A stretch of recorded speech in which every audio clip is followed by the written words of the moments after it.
Ladies and gentlemen, this is a video about the Vanmoof S2. I'm making the video because some people can't get to a shop, there's no shop nearby, and you're forced to buy online without test riding it or seeing the bike in person, which can definitely be scary, especially at that price point. So I'm just going to run you through a couple of the things that I first noticed immediately, that, or some questions I had, and then sort of after trying the bike and seeing the bikes, I sort of cleared up those questions. So at first, the first thing you're going to notice, or that I noticed, was the bikes are much beefier in person, much more everything's much more girthy. The tires look thicker, the forks look thicker, the tubing looks thicker, but in a good way. Everything looks overbuilt almost, similar to the Stromer e-bikes.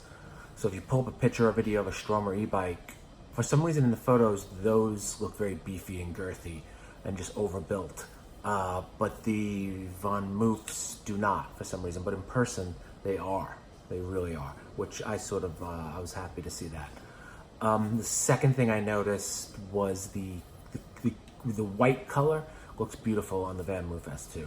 So if you're on the fence, like you're not sure but you really want to go white, I would definitely go white.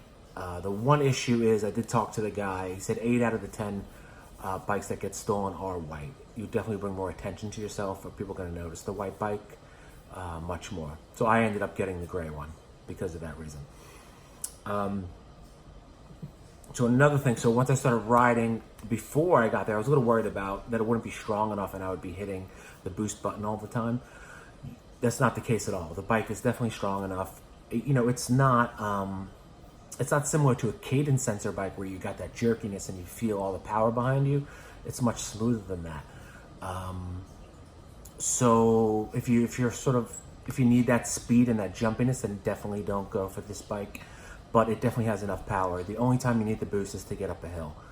I didn't find myself like, ooh, I really need that boost button. I really just went for it just to see if the hill would be easier.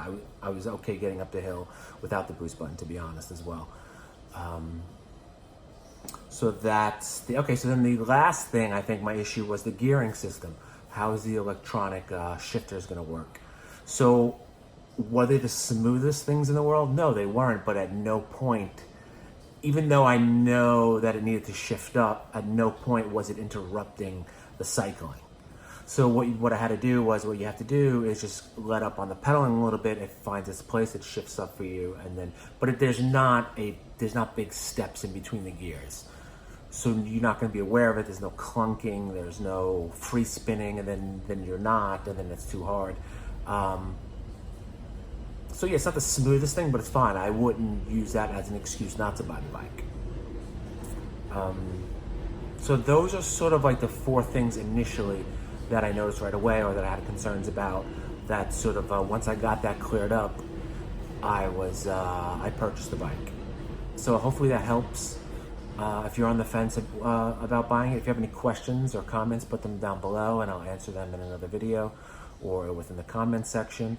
Also, I will be posting probably weekly with the Vanmoof to give you updates on it. Okay, thanks, bye.